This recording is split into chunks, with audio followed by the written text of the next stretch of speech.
What are you gonna Talk about You're recording. like how your taste in game have grown. Yeah. Idiot. 3, 2, 1, go.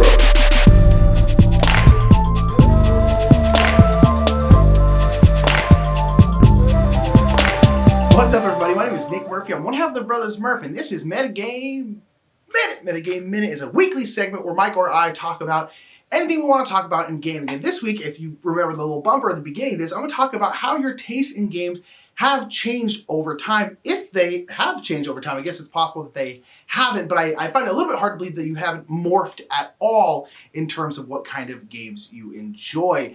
I do know that this is something that has definitely happened with us. If you check out our cribbage chats, talk about what surprised you most about the hobby, one of the things that I said was that the things you like, you don't actually like. And what I meant by that was that, you know, when we first got in the hobby, Mike and I were like very Amerithrash games, like mini games like Zombicide. We backed a lot of those kind of big mini games on Kickstarter.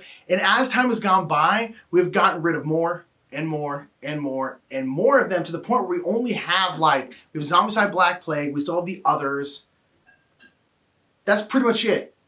We used to have a lot more, and we kind of realized as time went on that we're actually not that huge into those kinds of games. And as our gaming careers have progressed, we have realized that we actually kind of like Euro games. We like multiplayer solitaire games where you're trading silk for some stone in some arbitrary European city. Like, as much as I don't want to be that kind of gamer, not that there's anything wrong with that kind of gamer, but I was like, when I first started out, I was like, yeah, minis and yada, yada, yada. And I still really like painting minis, but I'm like, nah, I don't really want to play that. I'd rather just paint it and then just like have it sit in a case somewhere painted so I could look at it. That's really all I want to do with minis games.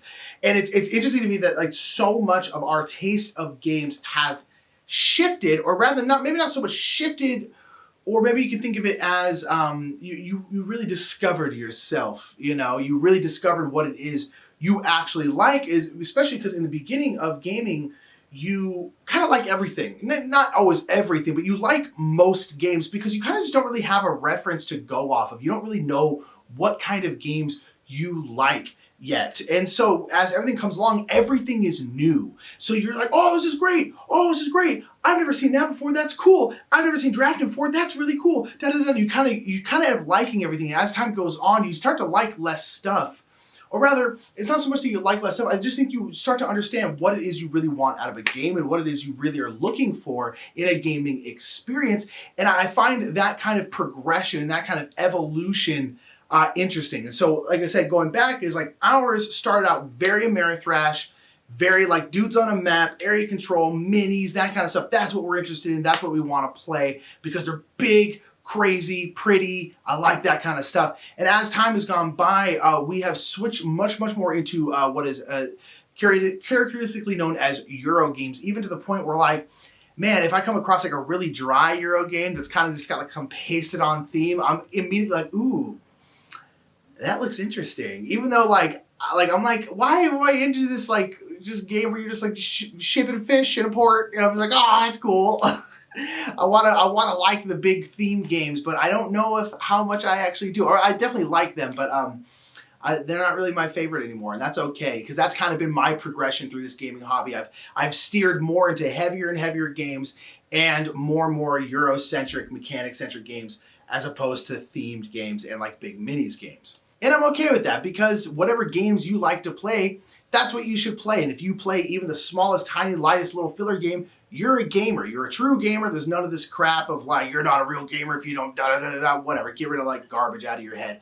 That's not true. If you play games, you're a gamer. So whatever you like, just steer into that, because that's totally okay. So down in the comments below, let me know what has your progression been from, if there has been a very noticeable progression, and maybe it's something small, like you just care about these little things instead of these kind of big things. Mine's been pretty drastic, I think, but maybe yours wasn't. Put it down in the comments below. Let me know. Give me your gaming journey. And until next time, whether you've stayed stagnant, you like what you've always liked, you never changed it, or you like me have kind of gone on this kind of big evolutionary journey in gaming, remember, the more meta, the more better. Oh, I didn't record sound. Thank you so much for watching that video. If you want to check out the last Metagame Minute, check out this video right here. And that video right there is a really, really funny sketch that we worked really hard on. We want you to watch it and you to like it and share it and stuff like that. So check out that sketch. I think it's really, really funny. And while you're here, make sure to like and share this video, give it a thumbs up, and of course, make sure to subscribe. Also, have a good day while you're at it.